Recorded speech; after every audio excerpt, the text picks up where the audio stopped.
exactly as they were when they had first entered the cave. Isn't that proof of the magnanimity of Allah subhanahu wa ta'ala?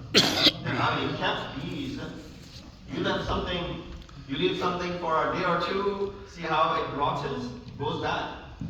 We get the opportunity to serve the community by doing the ghusl and kafan over here. Tell us to keep the body for longer time. It's impossible. One of the philosophies of burying right away, although it was more applicable in the days in the past when they didn't have the morgues and they didn't have the coolers and the fridges where you can keep the bodies in a cold temperature to keep it going for a long period. There was no fear. There's no fear of animals getting access to the body with the smell of it anymore. But nonetheless, it still is important that we go ahead and bury the deceased right away. That is one of the rites. And bury it 6 feet under the ground so that the smell of it does not reach the animals nearby, lest they go ahead and desecrate the grave and do harm to the hood. These are all the philosophies behind the burial. Allah subhanahu wa ta'ala safeguarded the cave of the companions. Smell, nothing came out from every danger. It was as if Allah subhanahu wa ta'ala deliberately made access to the cave difficult, indeed impossible, so that at a specified time, the story of the cave would be revealed to the people as a divine sign, helping them understand that God's promise regarding life after death is true.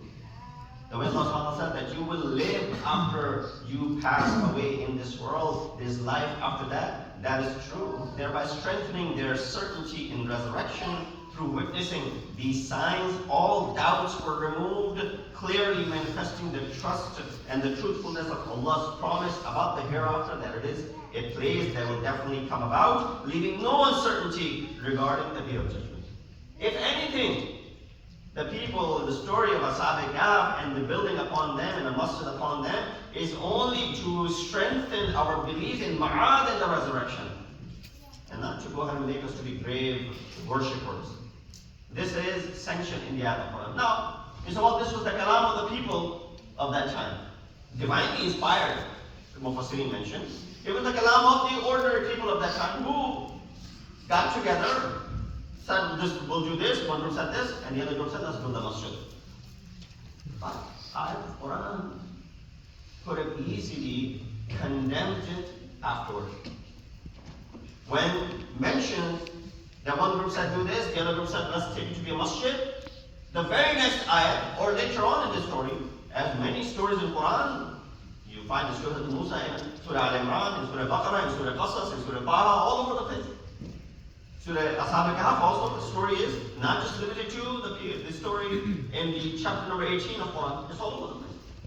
But it is more focused in this chapter.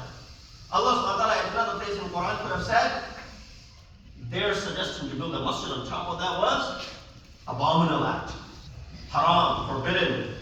It was their understanding of it. Of course, Islam had nothing to do with it. Not a single ayat that came to go ahead and refute that.